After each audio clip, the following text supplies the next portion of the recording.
Som veľmi vďačný za to, že dokážem ľudí rozosmiať.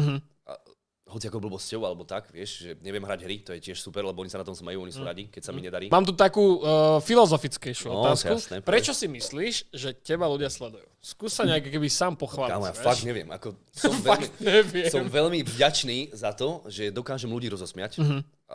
Hoci ako blbosťou, alebo tak, vieš, že neviem hrať hry, to je tiež super, lebo oni sa na tom smajú, oni sú radi, keď sa mi nedarí.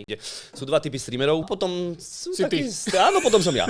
Potom je tá druhá kôpka streamerov, tam patrím ja, čo je totálny retard, myslíš, že vie hrať hry a nevie hrať hry a ľudia sa na tom smajú.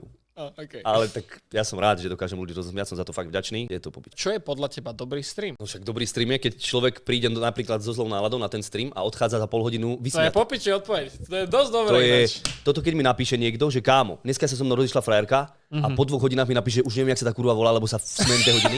Šéfo, to je pre mňa úplne najviac, čo môžem dostať. Skvelé. A viem, že tých ľudí to baví a že robím dobrú robotu a že proste ich nenanavádzam.